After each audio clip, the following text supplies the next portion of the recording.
People versus Octavia Lewis. Nicole Hughes on behalf of the people. Sandra White on behalf of Ms. Lewis. Your Honor, Ms. Lewis is present. She does not wish to respond under this name. But she is present. I don't know if Your Honor can see her. So what name today does Miss Lewis wish to respond under? Miss Lewis and I kind of know each other. I resent that statement made by the court. It is my natural name. I was adopted, and then I incorporated my name. I am sorry, Mr. Sampson. I do not disrespect you, and I appreciate it if you did not disrespect my name. Okay, so here's what we'll do. All right, before this gets too far afield, I know that this is the individual that I know to be Octavia Lewis, as we call her here. So what do you want to do in this case, Ms. White? Yes, I was appointed to this case. I had the opportunity to speak to Ms. Lewis this morning. We are asking for an adjournment so that we can get discovery. Without objection, probable cause conference will be adjourned. Let's just do October 5th. October 5th, 2023. I'm through. 9 a.m. Bond continued. Thank you. Thank you. You're disrespectful. Court calls the case of the people versus Khalil Taylor Jefferson. 2 cases. Nicole Hughes on behalf of the people. Joy Gaines, Senior Assistant Public Defender, representing Mr. Taylor Jefferson. Mr. Taylor Jefferson, if you're present, would you please state your name? Yeah, I'm not surprised. He's missed every. Go ahead. What? I was just going to say that I do believe that he was at the last court date. I tried to reach him before today's hearing, and his phone was not in service. I'm assuming just needs the bill paid. We would ask for an adjournment. Oh, you think it's because of the bill? That has nothing to do with the committee. You think it's the bill? You just throwing that out there. No, it's okay. It's okay. It's all you had. I mean, I get it. Thank you. I appreciate that. Because it made me weigh missed his chest too. Oh, well, no, he's that's been okay. trying. No, you don't have He's to been answer working on that for a long time. I'm just saying. For a while. Bench warrant will issue for defendant's failure to appear in both cases. Bond is set in the amount of $25,000 cash surety. Those warrants will issue immediately. Thank you. Thank you, Your Honor. Versus Sean Jenkins. Allie Zenda on behalf of the people. Assistant Public Defender Hannah Apple appearing on behalf of Mr. Jenkins. Mr. Jenkins, can you unmute your device and state your name for the record? And please remove your hat, Mr. Jenkins, while you're in court. Okay, just a minute. I gotta go over here.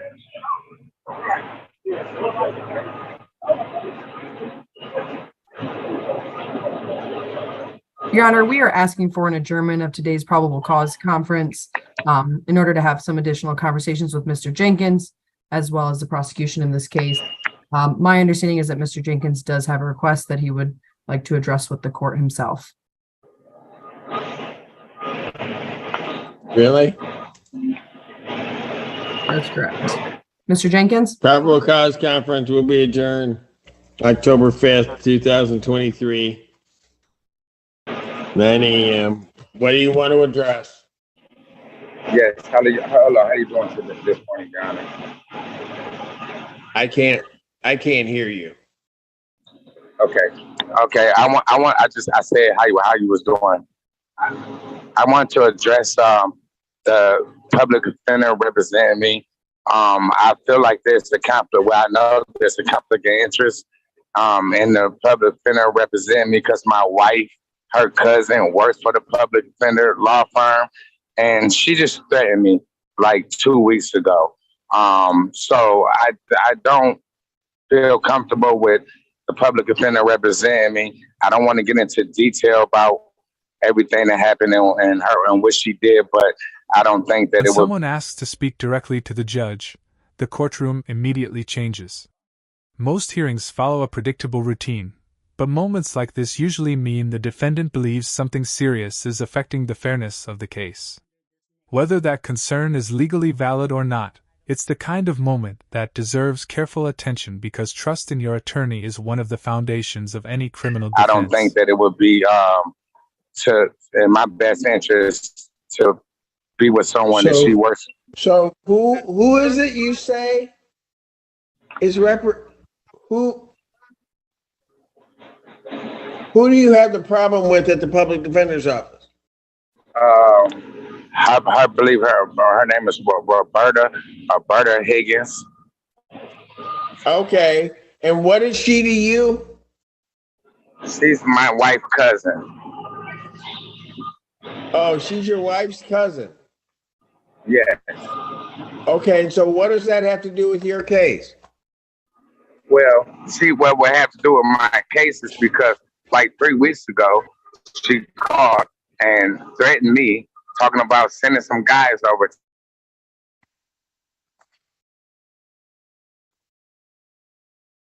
She was gonna send some guys over. For me, that she would be trying to cause issues or problems with me. So, I know she's been working there for quite some time, and I know she know a lot of people that's in there, and I just don't feel that she knows a lot of people that she gonna send over to you. Would be representing me the best of my ability on account of. Okay, so hold on a minute. What makes this situation interesting isn't whether the allegation is true, it's how personal it feels. Jenkins isn't arguing about the evidence or the charges. He's saying he doesn't feel safe or comfortable being represented by an office connected to someone he believes threatened him. From his perspective, even the appearance of a conflict is enough to make him question whether he's truly being represented without bias. And that's something many people watching can probably understand. If you genuinely believe someone connected to your legal team has personal issues with you, confidence in that representation becomes difficult. Just hold on. Miss Apple, do you know anything about this? Your Honor, Mr. Jenkins did make it clear that he would be requesting for our office to withdraw. I contacted management regarding his request, and at this time have been informed that there is not a conflict that would affect his representation by our office, but that Mr. Jenkins was free. And so, Ms. Apple, as of today, have you been contacted by anybody in the public defender's office to subvert, not zealously represent, or fulfill your duties as an attorney regarding his representation? No, Your Honor, not in any way. I didn't think so. Motion for withdrawal or motion to force the public defender to withdraw is denied. We'll see you October 5th. Bond continued. Thank you. But here's where the legal system draws an important line. Feeling uncomfortable isn't automatically the same as having a legal conflict of interest. Courts usually require actual evidence that an attorney's loyalty or ability to represent their client has been compromised. Simply knowing someone involved, or having a family relationship somewhere within a large office, isn't necessarily enough. That's why the judge asked such a direct question to the attorney instead of relying only on the defendant's concerns. Court does call the case of People versus Robert Welch. Yes, sir, Your Honor. Alex Chabalowski for the People. Good morning, Your Honor. Joy Gaines, Senior Assistant Public Defender, representing Mr. Welch. Mr. Welch, would you please state your name for the record? Robert Jason Welch. Your Honor, this morning I received an offer from Mr. Chabalowski that I think Mr. Welch would be interested in, but I do need an opportunity to discuss it with him. We are asking for a 1-week adjournment, and we'd also like to address the issue of bond. Well, you guys are going to have, if this is not a brief bond motion, you guys are going to have to file these in writing, but go ahead and address bond. Probable cause, September 21st, 2023, 9 a.m. Go ahead with bond. Your Honor, Mr. Floyd, pardon me, I was looking down and wrote next to the wrong name. Mr. Welch did miss court previously. However, since that time, he has participated in inpatient and is currently enrolled in outpatient substance abuse treatment. I did receive verification from his aunt of that completion of the inpatient treatment, and I forwarded that to Mr. Chabalowski just a few moments ago. It indicates that he was at Meridian, and in addition, and let me back up, he states he was there for 30 days, and it shows a completion date of, I want to say, August 25th. In addition, I have provided Mr. Chabalowski with verification that Mr. Floyd is participating with MRS. He is Mr. also. Welch. Pardon? I'm Welch. I do not know why I keep doing that. I am so that's sorry, all right. Mr. Welch. That's okay. That Mr. Wel- I'm saying the right facts with the wrong name. I'm so sorry. Okay, that's okay. Okay. That he is participating with MRS and that he is also in outpatient treatment. We are asking, and he is residing with his aunt and has family support. We are asking that he be granted a personal recognizance bond. The offer is a misdemeanor use, and I do think he'll be interested in that. Response to the people. Judge, my notes showed that he was gone since January before being picked up. I'll leave it to the court. Motion for bond reduction denied. Bond will continue. Sir, I've been like 50 days sober. I'd be very grateful and blessed for a personal bond. So you think if you keep talking, it's going to change? Motion for bond reduction is denied. Oh, I didn't Thank you. have that hearing. I had a hard time. I didn't even hear that, sir. Yeah, okay. Well, denied. They said it louder. Thank you. Crazy People versus Mohammed Al Akhtar. Marie Rosinski on behalf of the people. Matthew Mansour, Assistant Public Defender, with and on behalf of Mr. Mohammed Al Akhtar. Mohammed, can you unmute? Yes.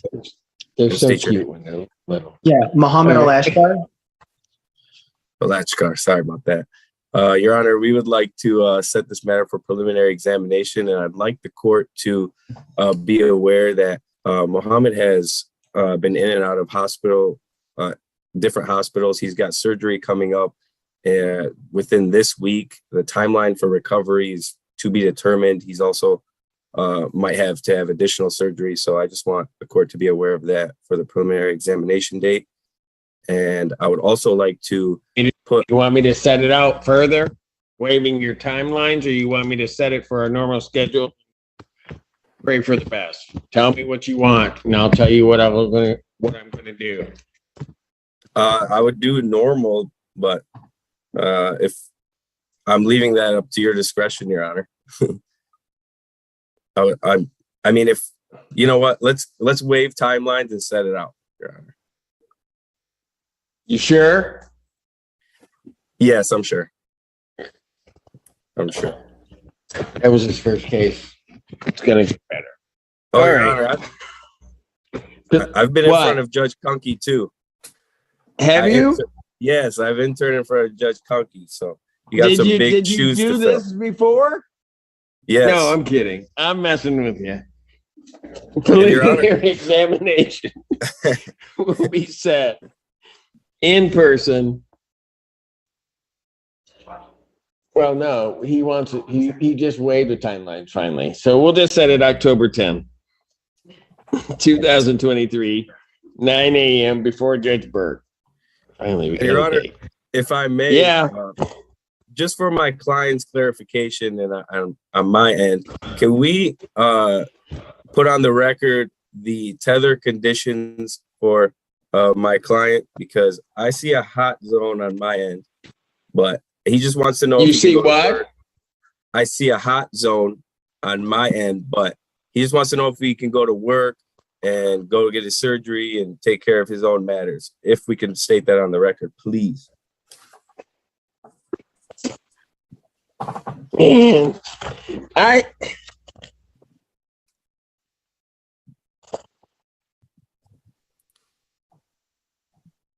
I have home confinement. Okay.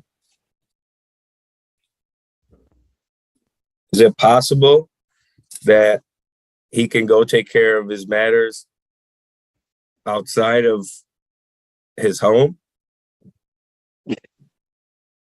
I guess, yeah, sure. But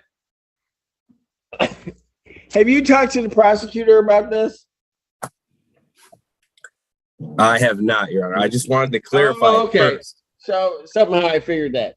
So if he's got surgery and other things, maybe what you want to do is talk to the prosecutor, see if you guys can stipulate to something, send me an order. If not, I'll set it for a motion if you have to have a motion before his next day, even though I've already set the exam, or you can go to Judge Burke directly. Thank you, Your Honor. All right. Anything else? Nothing Or are we further. finally done with this one? We're done. I'll see you soon. Oh, okay, good. All right. Bond continued. Thank you. Is it Lohendorf? Nimish Ganatra, First Assistant Prosecuting Attorney for the People. Edward Drukas for Scott Lohendorf. Mr. Lohendorf, can you state your name, please? Scott Lohendorf. Thank you. All right, what are we doing? Your Honor, I'm asking for one last brief adjournment. I'd ask for 3 weeks.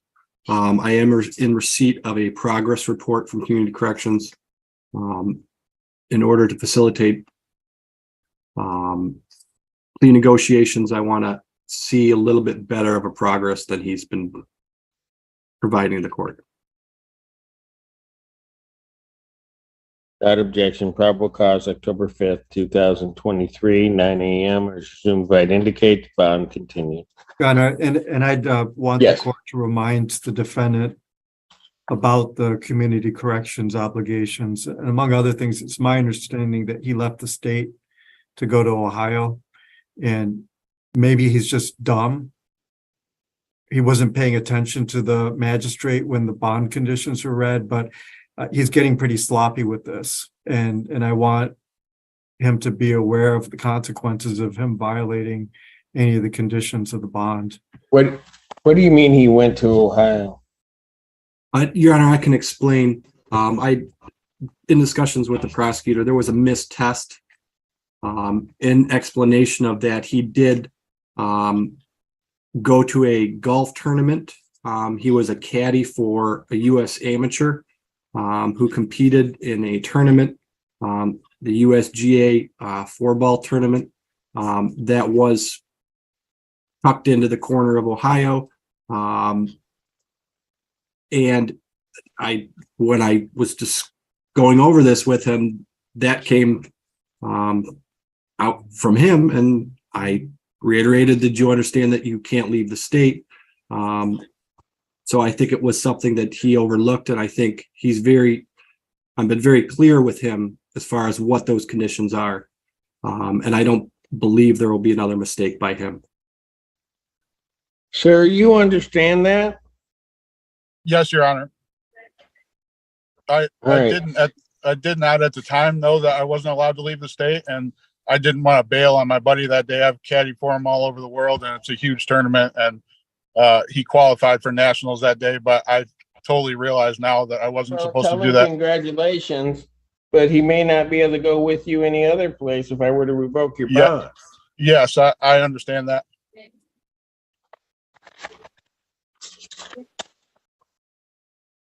All right. Anything, and now you're on a real short leash because I want to see progress with this progress report. I know your counsel does in terms of this testing, but if I have one more mishap, we're going to have a problem. I understand. Or you're going to have a problem. I'm not going to have a problem. Yes, Your Honor. So you might want to take that sheet that you were given, your pretrial release order, go over that and make sure you understand everything that's on it. And if there's something on it you don't understand, you need to get to Mr. Drukas so he can explain it to you. Yes, sir. All right, I'll let bond continue. The judge ultimately decides there's no legal conflict and denies the request.